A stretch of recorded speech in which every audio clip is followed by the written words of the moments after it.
I want to introduce myself to you. If this is your first time here, or maybe you've been just a couple of times, but my name is Mike. I'm actually the youth pastor here. I'm so glad to have each and every single one of you with us. I know some of you couldn't be here tonight. You're joining us online. I want to give you a shout out real quick as well, let you know we're doing that.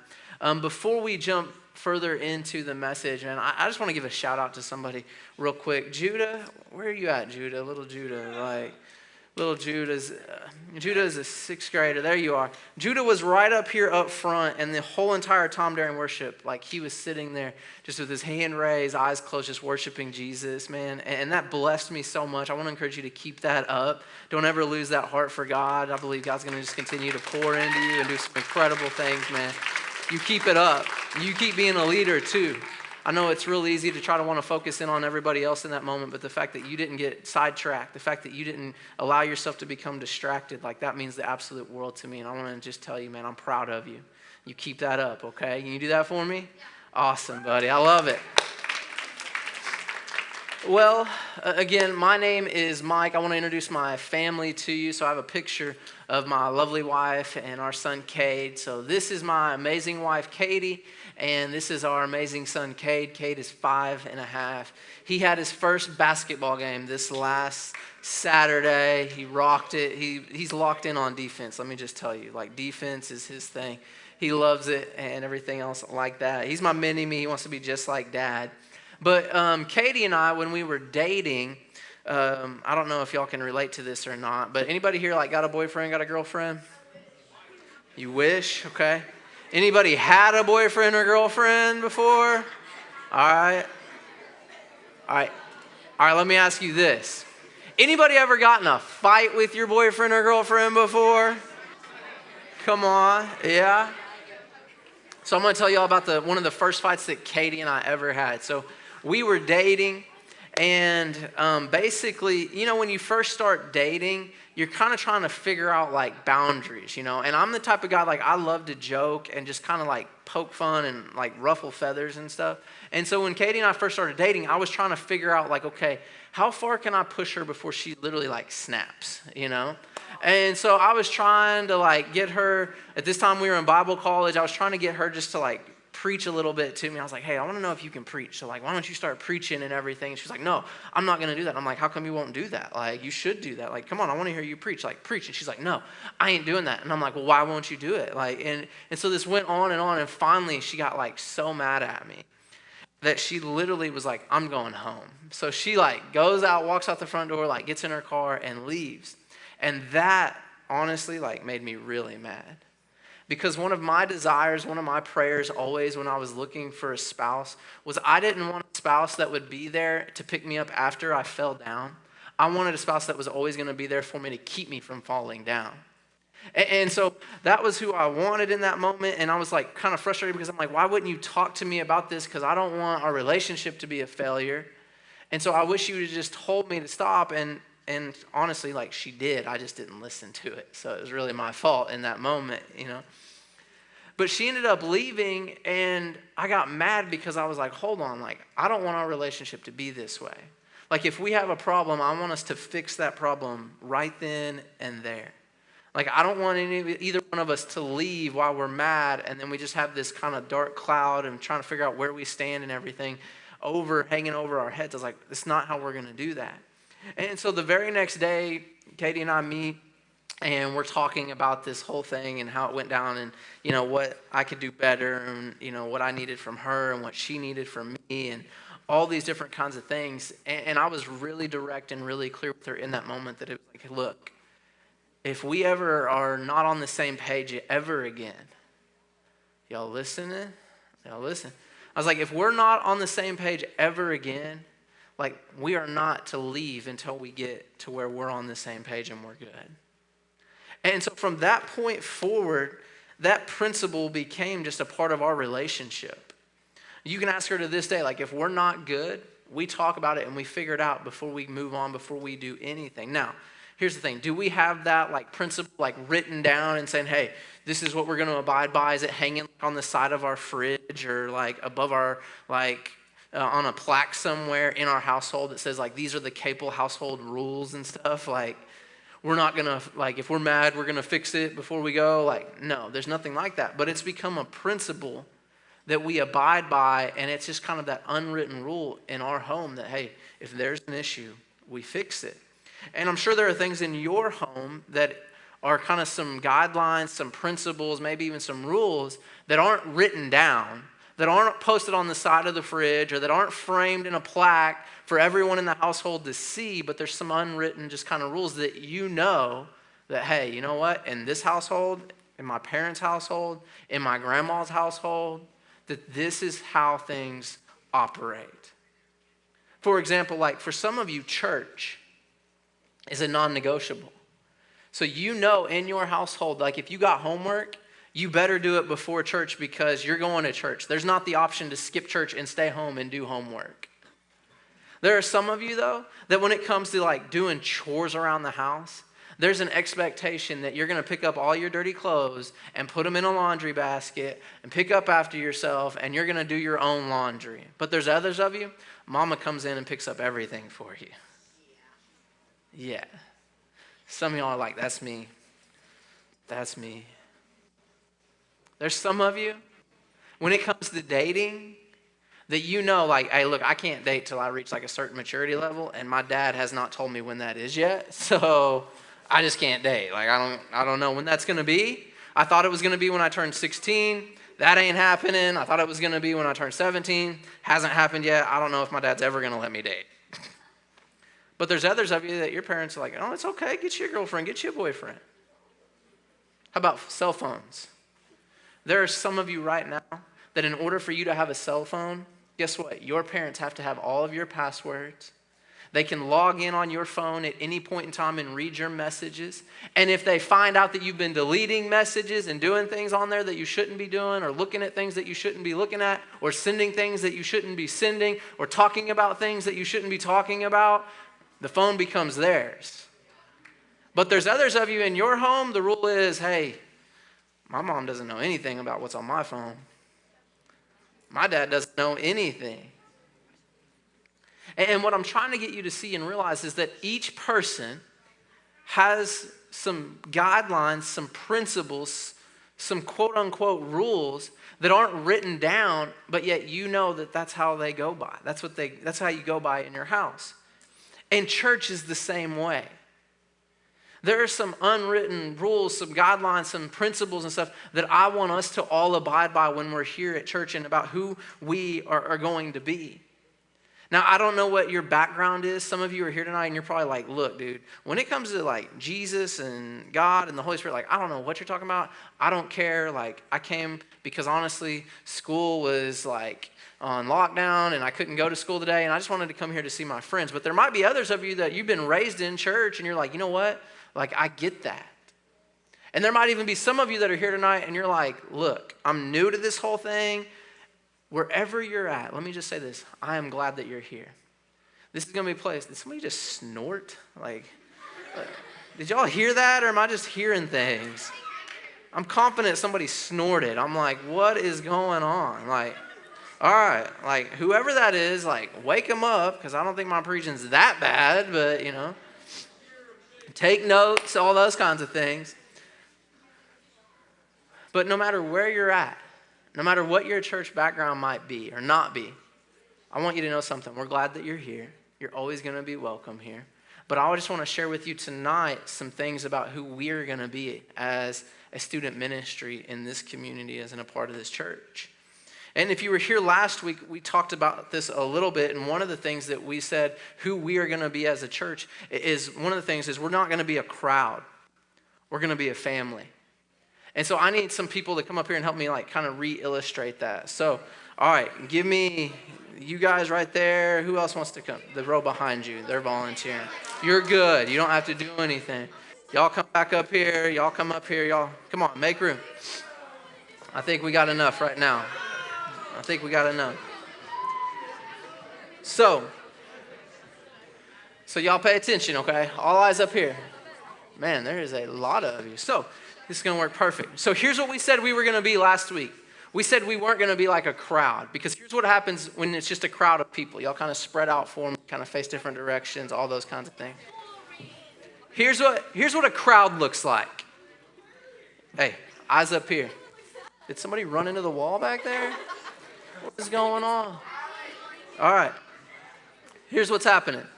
This is what a crowd looks like. Now, don't anybody miss this. I need all eyes up here. Focus.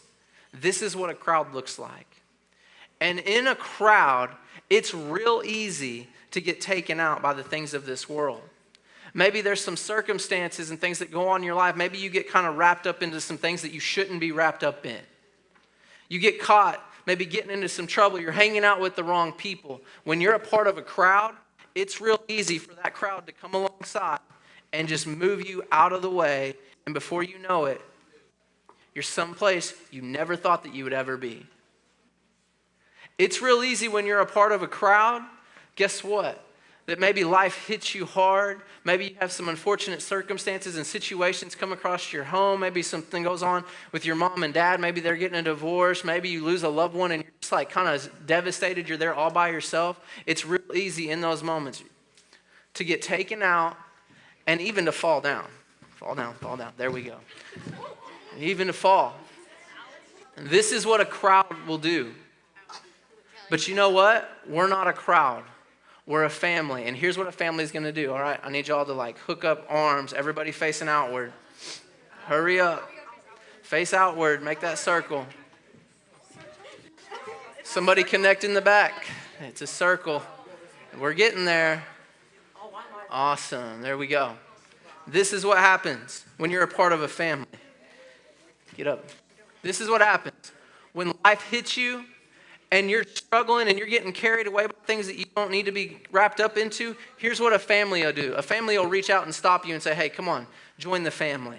And guess what? In those moments where the world tries to carry you away, they're not going to let go of you. They're not going to do it.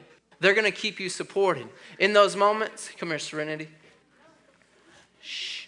In those moments where life is trying to get you here, join the family. Join the family. Look up. In those moments where you're a part of the family, and guess what? Life tries to knock you down, tries to knock you on your face. Y'all better not let her fall. Y'all got that? Don't let her fall. So try to fall for me. Don't let her fall. Look, this is what the family's going to do. The family's going to hold you up and keep you from falling. Now, all eyes up here, please. Y'all back in the back of the family. Hey, family, shh. This is who we're going to be. And this is what we talked about last week. And you know what's amazing about this? We talked about no matter what, as people are going through their life, whatever, we're going to be outward focused. And we're going to look for people that are hurting. We're going to look for people that need Jesus. We're going to look for people that need hope. And as they are getting swept up in the things of life, guess what? We're going to invite them in. And we're going to open up so that they can come in and join the family just like us.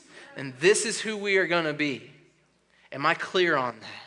We are not a crowd. We are a family, and this is what the family does. All right, y'all hook back up. Now, here's the thing. Here's the thing. It's great to be a part of a family. But you know what I realize? And this is very serious.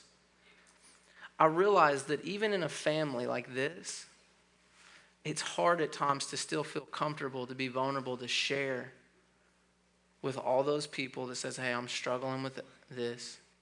Hey, I need help in this area of my life. I realize it's difficult to do that. So not only are we going to be a crowd and we're going to be a family, but guess what? In this family, we're never going to struggle alone. We're never going to struggle alone. Matter of fact, if you're taking notes, I want you to write that down in your notes, is that we never struggle alone. Now, everybody look up here at me. If you don't hear anything else that I say tonight, you need to hear this. This is the one can't miss thing. I don't want anybody talking right now. I want all eyes up here and focused in on this. We never struggle alone. Now let me tell you something. It is okay to struggle. It is okay to struggle. We all have struggles. But can I tell you something? It's not okay to struggle alone. If you got struggles, hey, that is A-okay. You say, I'm not perfect. Great, you're welcome here. You say, well, I'm just a mess up. One, I don't think you're a mess up, but if you got some issues, guess what? You're welcome here. We want to help you with that. We're going to love you right where you're at, and we're going to help you. We're going to invite you to be a part of the family, but you know what? After you become a part of the family, we're going to give you a safe place where you can meet with just a few people and talk about your struggles and say, hey, this is what I need help with. And so we're going to go from the family, and we're going to provide a place for you not just to be a family like this, but to huddle up in some smaller groups. So here's what I need you to do. Everybody from here over, I need y'all to turn around and huddle up like a football team. And I need all of y'all to turn around and huddle up like a football team up here.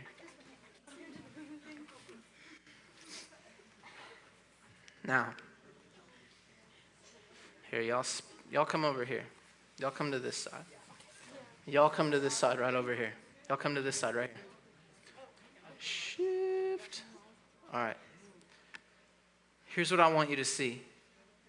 Is we're going to be a family. We're going to invite everybody to be a part of it. But like I said, we're also going to provide places like this where it's not an entire family. It's just a few of you where you can get together and you can connect with people and say, hey, this is what I'm struggling with. This is how I need to help. I need help in this area to grow in my relationship with God. It's in this area right here that you're going to be held accountable. It's in this area right here where you're going to be prayed for and encouraged. And the way that we do these here in this family is in small groups. You say, well, Pastor Mike, how do you do small groups? Here's how we do small groups. Number one, they take place after our service ends, so around 8 o'clock. Secondly, they're optional, meaning this: we don't make everybody go to a small group. It's up to you and you and you and you and you and you. It's up to each individual person in here whether or not you choose to take part in a small group. But here's what I can promise you. Once you get to that small group, there's going to be some other students there that are going to love you right where you're at. They're going to ask you your name. They're going to want to get to know you a little bit. They're going to look at a passage of scripture with you and ask you some questions that get you reflecting on it and the message that night, and just get you talking about how you can each better follow after Jesus in your life. And at the very end of it, they're going to look at you and say, hey, does anybody have any prayer requests?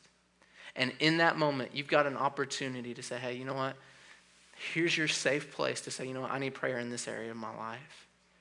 And my hope and my desire is that from this, it'll carry over outside of the walls of this building, and it'll carry over to your schools, and you'll begin to have conversations about God while you're at school. Matter of fact, where's Lauren and Serenity? Serenity's right here. Lauren, where's Lauren at? Where? Can I tell you something? Last week we had our whiteout event. It was awesome. It was absolutely incredible. But you want to know what happened is we needed help kind of setting everything up for it. And I text Serenity and I text Lauren and said, hey, we need help. Can you gather up some of your friends and come and help us set everything up for the whiteout? You know what Serenity did? She brought all of her friends with her. She's like, hey, can I bring some help with me? And I was like, absolutely, bring them. And then on Wednesday beforehand, we needed help preparing all the merch. I texted Lauren. I said, hey, Lauren, we need some help tonight. Can you help me? And she's like, yes, I got you. And I was like, okay, can you invite some other people to come with you and help us set up and serve? And she was like, absolutely, I got you. And you want to know what I love about that?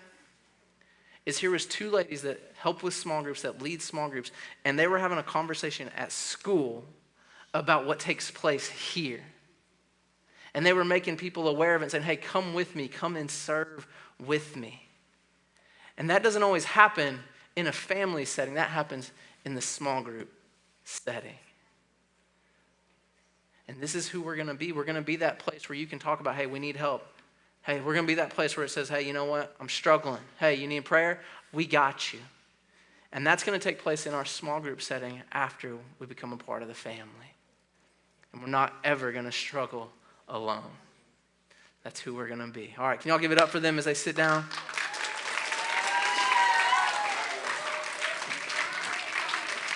Thank you all. Those of you that are taking notes, I want you to write this verse down. Ecclesiastes chapter 4, verses 9 through 12. Ecclesiastes chapter 4, verses 9 through 12. Here's what it says. This is important. It says, 2 people are better off than one, for they can help each other succeed. Y'all see that? You need to underline That whole point, for they can help each other succeed. It's not to say that if you try to do life alone and by yourself that you can't succeed. But what this writer of this book of the Bible and this particular verse, what he's come to realize over the course of his life is he's like, you know what? 2 people are way better off than just one. If you want to be successful in life, you got to get some people around you that are the right people. Because they're going to be the ones that are going to help you succeed. Now, here's what I've realized. I've been doing youth ministry now for over 8 years. And on top of that, I was once in high school, I was once in middle school, and honestly, at that point in time in my life, even my freshman year of college, I did not serve God. But one of the things that I've grown up and I've observed, not just with students, but even my own life and with other people, other youth pastors and stuff that I've talked to, is it seems like you'll have kids that are struggling with something, and they find another person that is dealing with the same exact thing as they are. Instead of finding somebody to pick them up and pull them up to help them to succeed. So here's what happens. Like back here in the back right now, we've got some students that are talking. And so here's the deal. Instead of them having people around them that want to help them to succeed and pay attention to the message and telling them to be quiet, they continue just to join in on the talking. And this is a perfect example of surrounding yourself with people that aren't going to help you to succeed in life, right? Because they're causing you to miss out on some major life-changing things. And what those people back there need is they need somebody to say, hey, y'all need to stop talking. You know what? He's sharing some things that are going to help you succeed in your life. It's bigger than just hearing a message right now. Because when you get older, guess what? You're going to need to find some people that are going to help steer you in the right direction, that are going to help you when you go to school, that are going to help you when you're in class and somebody's, and you're dealing with an unfortunate situation and circumstance. When you're talking about who you're going to date, you're going to need some people that are going to be honest and truthful with you and tell you what you need to hear, not what you want to hear. And they're going to be people that are going to reach down when you're in that spot and pick you up versus just sitting down there with you and enjoying the company.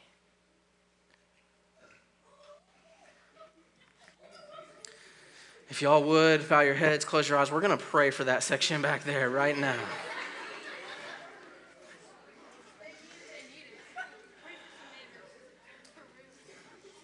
Let's go on.